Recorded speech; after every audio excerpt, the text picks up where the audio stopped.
हिंदी का पेपर है जो कि बोर्ड एग्जाम 2026 के लिए इम्पोर्टेंट है, तो आप लोग वीडियो को पूरा अंत तक देखिएगा। पूरा पेपर एकदम अच्छे से हल करके आंसर के साथ आपको बताने वाले हैं। समय 3 घंटे 15 मिनट होता है मेरे प्यारे बच्चों, और पूर्णांक होता है 100 का। यहाँ पर देख लीजिए निर्देश। प्रारंभ के 15 मिनट परीक्षार्थियों को प्रश्न पत्र पढ़ने के लिए निर्धारित है। इस प्रश्न पत्र में 2 खंड हैं, दोनों खंडों के सभी प्रश्नों के उत्तर देना अनिवार्य है। तो सभी लोग वीडियो को कर देंगे लाइक, चैनल पर नए होंगे चैनल को सब्सक्राइब कर देंगे, वीडियो को शेयर कर देंगे। चलिए वीडियो को शुरू करते हैं। सबसे पहले खंड का, इसमें प्रश्न नंबर 1 का है मेरे प्यारे बच्चों। अयोध्या सिंह उपाध्याय हरिओद की रचना है। कल्प वृक्ष, ठेठ हिंदी का ठाठ, माटी हो गई सोना, तट की खोज। तो अयोध्या सिंह उपाध्याय हरिओद की रचना है, ठेठ हिंदी का ठाठ, आपका दूसरा सही हो जाएगा। कल्प वृक्ष निबंध है वासुदेव शरण अग्रवाल का। माटी हो गई सोना कन्हैया लाल मिश्र प्रभाकर की रचना है। तट की खोज हरिशंकर प्रसाई की रचना है। दूसरा क्वेश्चन है, गुलाब राय की रचना मेरी असफलताएं की विधा है, यानी मेरी असफलताएं किस विधा की रचना है? उपन्यास, नाटक, निबंध, आत्मकथा।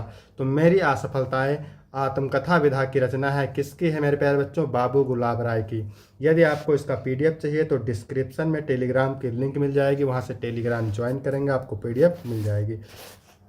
अगला क्वेश्चन है, ब्राह्मण पत्रिका के संपादक हैं बालकृष्ण भट्ट, धर्मवीर भारती, कमलेश्वर प्रताप नारायण मिश्र। तो ब्राह्मण पत्रिका के संपादक हैं मेरे प्यारे बच्चों प्रताप नारायण मिश्र। हजारी प्रसाद द्विवेदी की रचना है चिंतामणि, पंच परमेश्वर, कुटज, चंद्रकांता। तो जो है कुटज हजारी प्रसाद द्विवेदी की रचना है, आपका तीसरा ऑप्शन सही हो जाएगा। चिंतामणि आचार्य रामचंद्र शुक्ल का निबंध है। पंच परमेश्वर मुंशी प्रेमचंद की कहानी है। चंद्रकांता उपन्यास है देवकी नंदन खत्री का। अगला क्वेश्चन है, कन्हैया लाल मिश्र प्रभाकर की रचना है विचार प्रवाह, 100 अजान एक सुजान, परख, मेरे विचार। तो कन्हैया लाल मिश्र प्रभाकर की रचना है, कन्हैया लाल मिश्र प्रभाकर की रचना है। तो यहाँ पर देखिए आप, परख, परख जैनेन्द्र कुमार की रचना है। मेरे विचार प्रोफेसर जी सुंदर रेड्डी की रचना है। और 100 अजान एक सुजान बालकृष्ण भट्ट की रचना है। विचार प्रवाह मेरे प्यारे बच्चों हजारी प्रसाद द्विवेदी की रचना है, ठीक है, हजारी प्रसाद द्विवेदी की है। यहाँ पूछ रहा है कन्हैया लाल मिश्र प्रभाकर की रचना है, थोड़ा सा मिस प्रिंट है। तो कन्हैया लाल मिश्र प्रभाकर की रचना है जिंदगी मुस्कुराई, जिंदगी मुस्कुराई, ठीक है, इसको ध्यान रखना, जिंदगी मुस्कुराई कन्हैया लाल मिश्र प्रभाकर की रचना है। अगला है प्रश्न नंबर 2 का हिंदी का प्रथम उपन्यास है गोदान, परीक्षा गुरु, पथ के साथी, कलम का सिपाही। तो हिंदी का प्रथम उपन्यास परीक्षा गुरु है, किसका है? लाला श्रीनिवास दास का, ठीक है। गोदान उपन्यास मुंशी प्रेमचंद का है। पथ के साथी ये संस्मरण विधा की रचना है, किसकी है मेरे प्यारे बच्चों? ये है महादेवी वर्मा की रचना। और कलम का सिपाही अमृत राय की जीवनी है। इसके बाद अगला क्वेश्चन है, हुंकार काव्य के रचयिता सुमित्रानंद पंत, सच्चिदानंद हीरानंद, वात्स्यायन अज्ञेय, रामधारी सिंह दिनकर, मुक्तिबोध। तो हुंकार काव्य के रचयिता है मेरे प्यारे बच्चों कौन? हुंकार के हैं रामधारी सिंह दिनकर। प्रयोगवादी काव्यधारा के प्रमुख कवि हैं केदारनाथ अग्रवाल, त्रिलोचन, शमशेर बहादुर, नागार्जुन। तो प्रयोगवादी काव्यधारा के प्रमुख कवि हैं शमशेर बहादुर सिंह। और कौन कौन से कवि हैं प्रयोगवादी कवि के? तो शमशेर बहादुर सिंह के अलावा और सच्चिदानंद हीरानंद, वात्स्यायन अज्ञेय हैं प्रयोगवादी काव्यधारा के कवि। गिरजा कुमार माथुर हैं, ठीक है, प्रभाकर माचवे हैं, रघुवीर सहाय हैं, नरेश मेहता हैं। और ये केदारनाथ अग्रवाल, त्रिलोचन और नागार्जुन, ये तीनों जो है प्रगतिवाद के कवि हैं, ठीक है, प्रगतिवाद काव्यधारा के कवि हैं, इसको ध्यान रखना है। इसके बाद अगला क्वेश्चन है, तीसरा सप्तक का प्रकाशन। तो तार सप्तक का प्रकाशन वर्ष हुआ था 1943 में, और दूसरा सप्तक का प्रकाशन हुआ था 1951 में, और तीसरा तार सप्तक का हुआ था 1959 में, 1959 में। तो आपका ये वाला सही हो जाएगा, पहला ऑप्शन। इसके बाद है, पल्लव से अवतरित कविता परिवर्तन के रचयिता हैं सुमित्रानंदन पंत हैं, ठीक है। इसके बाद प्रश्न नंबर 3 है। प्रश्न नंबर 3 क्या कह रहा है? दिए गए गद्यांश पर आधारित निम्नलिखित प्रश्नों के उत्तर दीजिए। तो यहाँ पर ये 10 अंक का होता है। गद्यांश के नीचे 5 प्रश्न रहते हैं 2-2 अंक के। तो किसी भी गद्यांश को हल करने से पहले सबसे पहले गद्यांश को पढ़ते हैं, फिर आपको हम अभी ट्रिक भी बताएंगे। तो सबसे पहले मेरे प्यारे बच्चों इसको पढ़ते हैं। राष्ट्र का तीसरा अंग जन की संस्कृति है। मनुष्य ने युगों युगों में जिस सभ्यता का निर्माण किया है वही उसके जीवन की श्वास प्रश्वास है। बिना संस्कृति के जन की कल्पना कमबंध मात्र है। संस्कृत ही जन का मस्तिष्क है। संस्कृत के विकास और अभ्युदय मतलब उन्नति के द्वारा ही राष्ट्र की वृद्धि संभव है। राष्ट्र के समग्र रूप में भूमि और जन के साथ साथ जन की संस्कृति का महत्वपूर्ण स्थान है। यदि भूमि और जन अपनी संस्कृति से विरहित कर दिए जाएं तो राष्ट्र का लोप समझना चाहिए। जीवन के बिटप को पुष्प संस्कृति है। संस्कृत के सौंदर्य और सौरभ में ही राष्ट्रीय जन के जीवन का सौंदर्य और यश अंतर्निहित है। ज्ञान और कर्म दोनों के पारस्परिक प्रकाश की संज्ञा संस्कृति है। ठीक है मेरे प्यारे बच्चों, तो जहाँ पर आपको राष्ट्र शब्द दिख जाए, जन शब्द दिख जाए, ठीक है, संस्कृति शब्द दिख जाए, पृथ्वी शब्द दिख जाए, धरती शब्द दिख जाए, माता शब्द दिख जाए, भूमि शब्द दिख जाए, तो वहाँ पर आप समझिएगा राष्ट्र का स्वरूप चैप्टर का नाम है और इसके लेखक वासुदेव शरण अग्रवाल है। तो हर बार पहला क्वेश्चन यही रहता है, प्रस्तुत गद्यांश के पाठ और लेखक का नाम। तो गद्यांश के पाठ का नाम है मेरे प्यारे बच्चों राष्ट्र का स्वरूप, मैंने ट्रिक बता दिया है, और गद्यांश के लेखक का नाम वासुदेव शरण अग्रवाल। ठीक है, इसके लिए आपको 2 अंक मिलते हैं।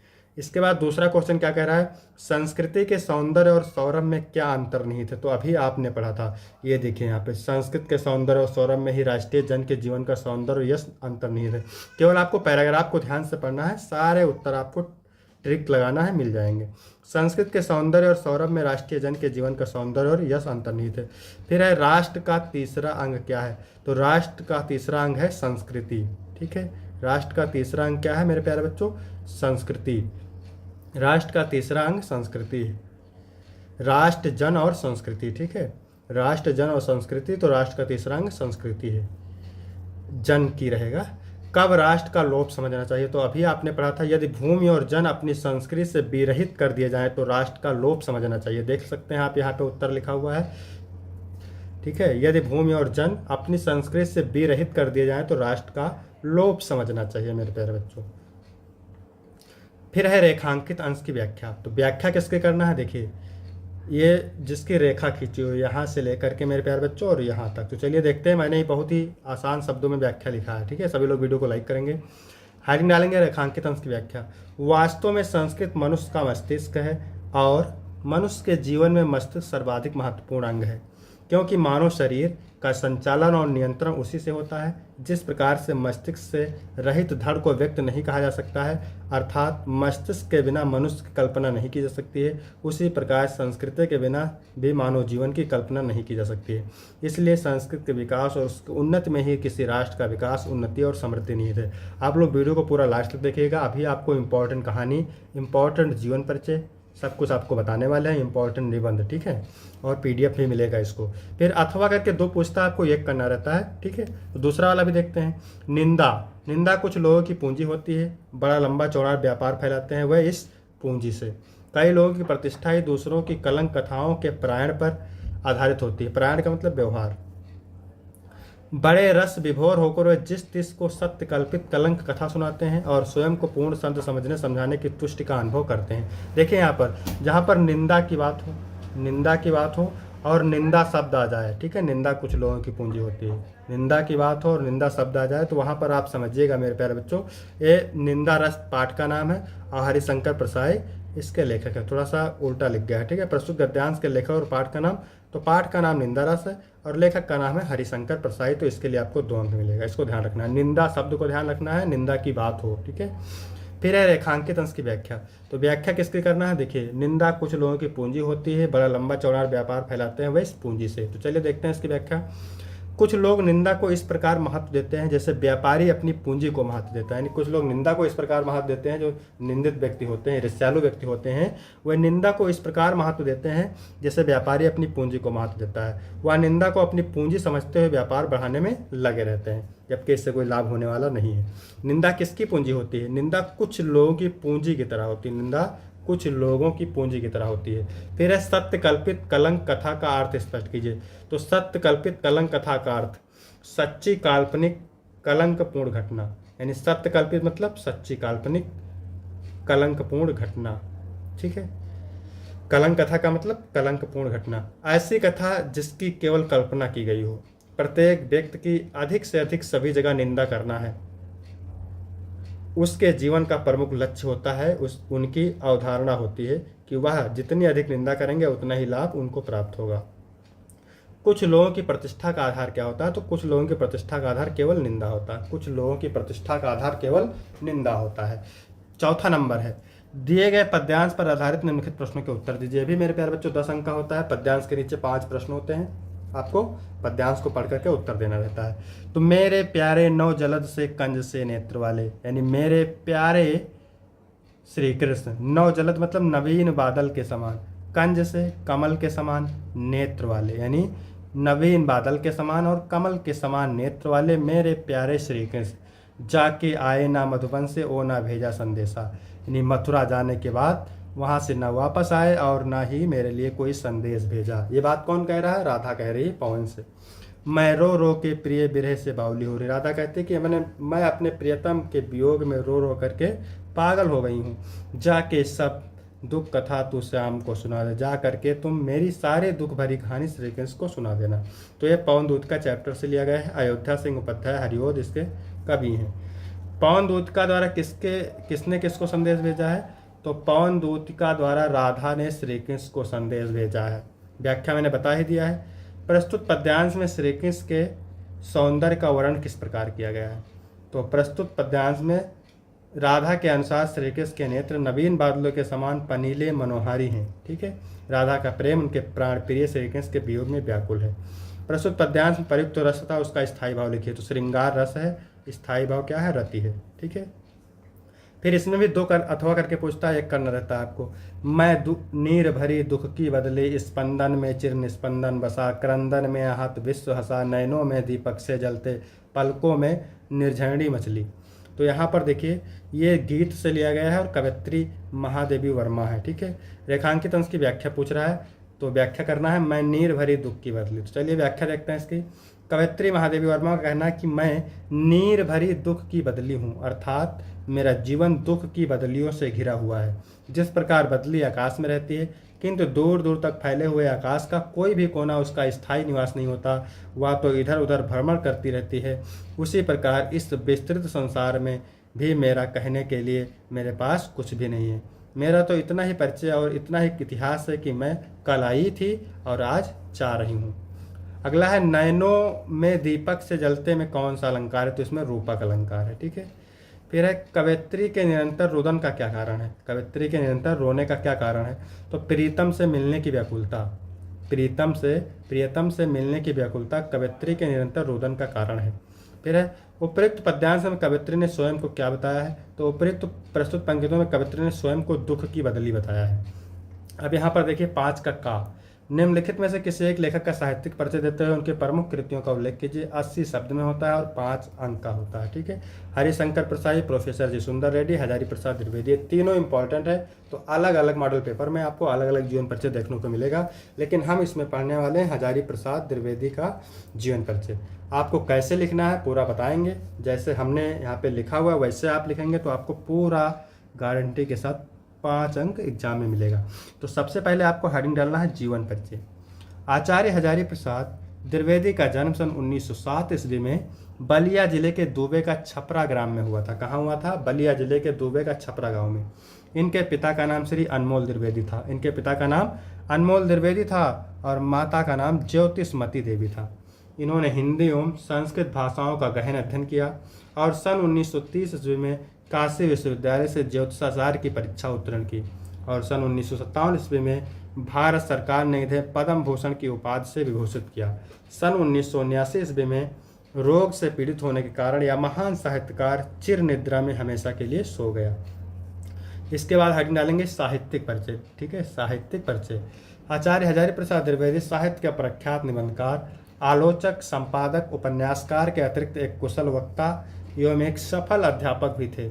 उनकी रचनाओं में नवीनता एवं प्राचीनता दोनों का समन्वय था। आधुनिक युग के गद्यकारों में आचार्य हजारी प्रसाद द्विवेदी का महत्वपूर्ण स्थान है। उनके विषय विवेचन में गंभीरता और शालीनता स्पष्ट रूप से प्रकट होती है। फिर है प्रमुख रचनाएं। आचार्य हजारी प्रसाद द्विवेदी के द्वारा लिखित प्रमुख रचनाएं निम्नलिखित हैं। पहली हेडिंग डालेंगे निबंध संग्रह अशोक के फूल, कुटज, कल्पलता, आलोक पर्व। उपन्यास बाल भट्ट की आत्मकथा पुनर्नवा। आलोचना में आलोचना साहित्य में साहित्य सहचर और सूर साहित्य कबीर। इतिहास में हिंदी साहित्य का इतिहास। ठीक है, फिर है खा नंबर, निम्नलिखित में से किसी एक कवि का साहित्यिक परिचय देते हुए उनके प्रमुख प्रमुख कृतियों का उल्लेख कीजिए। 80 शब्द में लिखना है और 5 अंक का होता है।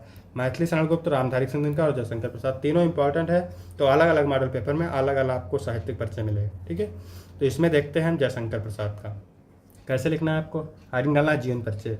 जयशंकर प्रसाद जी का जन्म काशी के वैश्य परिवार में सन 1889 ईस्वी में हुआ था। इनके पिता का नाम देवी प्रसाद था। इनके बचपन में ही पिता की मृत्यु हो जाने के बाद इनकी प्रारंभिक शिक्षा घर पर हुई थी।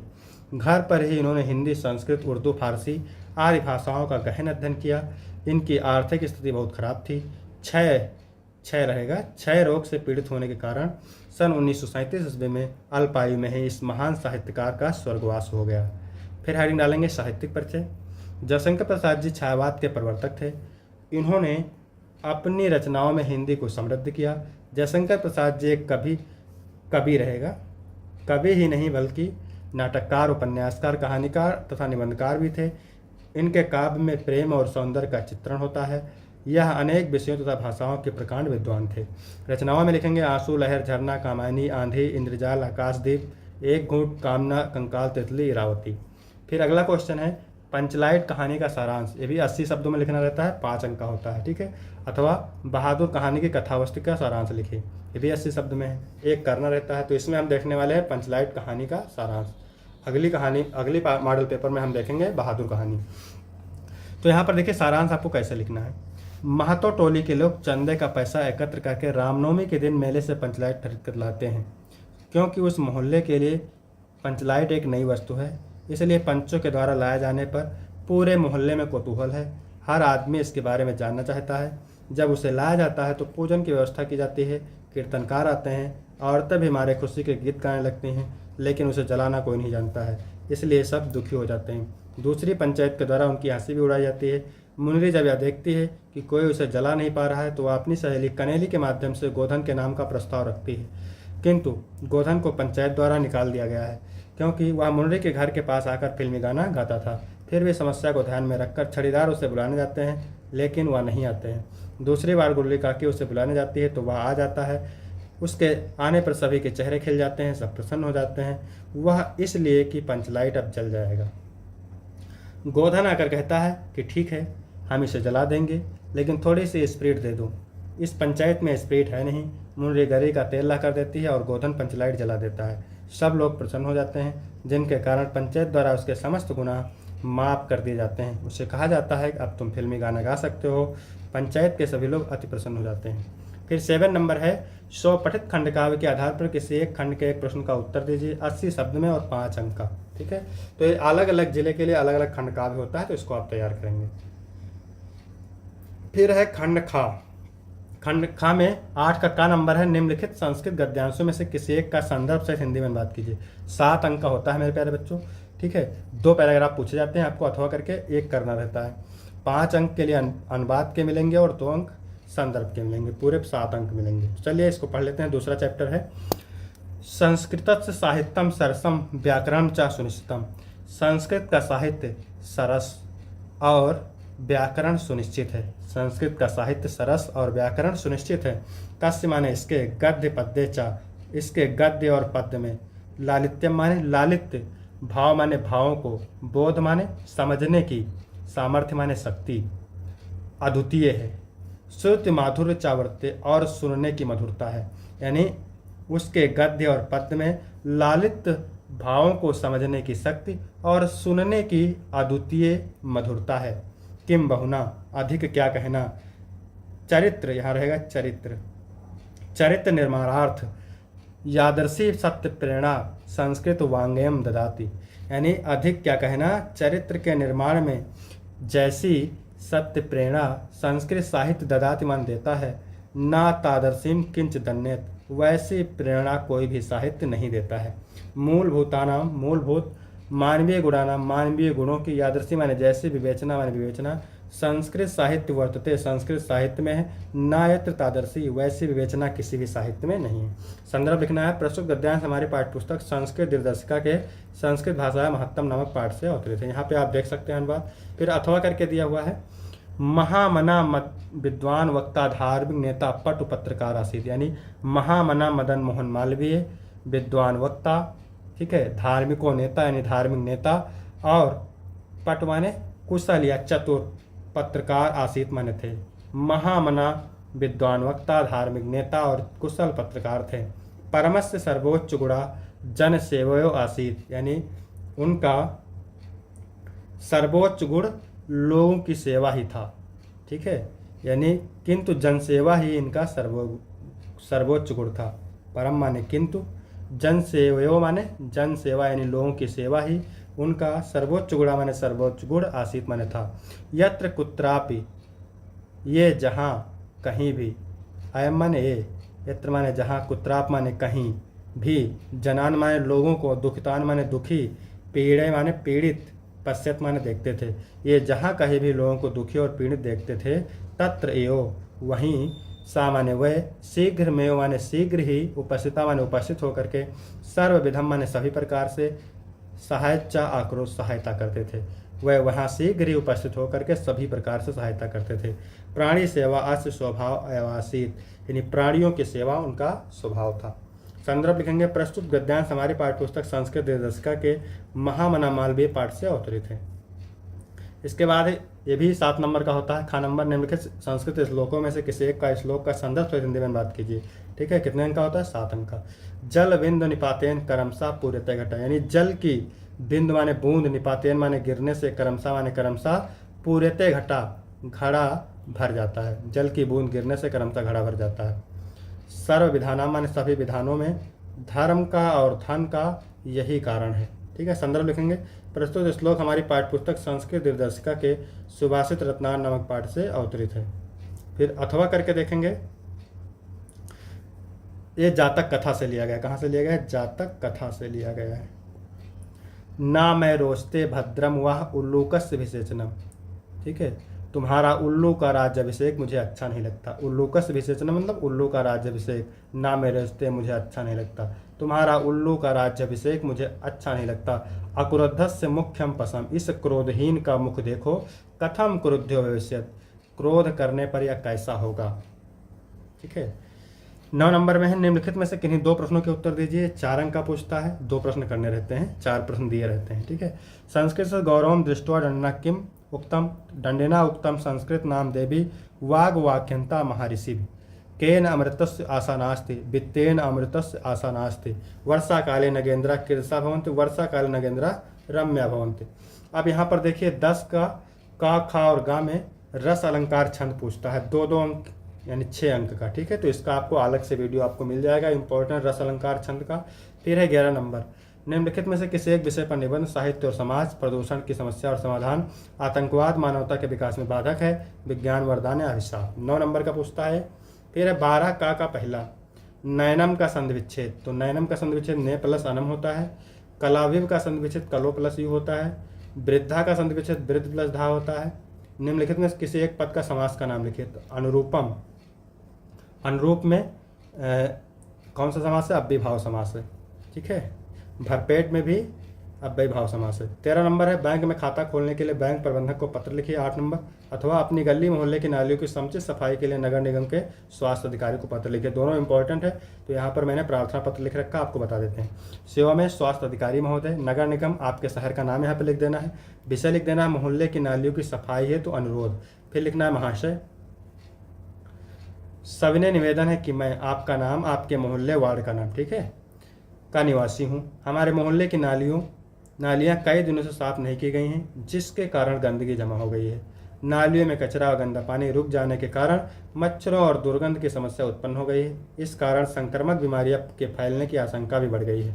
अतः आपसे निवेदन है कि शीघ्र ही सफाई कर्मियों को भेजकर नालियों की सफाई करवाई जाए, जिससे मोहल्ले में स्वच्छता बनी रहे और लोग बीमारियों से सुरक्षित रह सकें। आपकी कृपा के लिए हम आपके आभारी रहेंगे। धन्यवाद। यहाँ पर नाम डाल देना है, ठीक है। फिर है 14 का पहला, निम्नलिखित में से किसी एक शब्द के धातु एवं प्रत्यय का योग स्पष्ट कीजिए। कटुता, पर्वता, गता। इसका वीडियो आपको अलग से मिल जाएगा। निम्नलिखित में से किसी एक शब्द का प्रत्यय मिलिए। महत्ता, पठता, पृष्ठता। 1 नंबर का एक करना है। फिर अगला है, रेखांकित पदों में से किसी एक पद में प्रयुक्त विभक्ति से संबंधित नियम का उल्लेख कीजिए। भी 2 अंक का पूछता है, इसका भी वीडियो अलग से आपको मिल जाएगा। तो वीडियो कैसा लगा? वीडियो अच्छा लगा तो वीडियो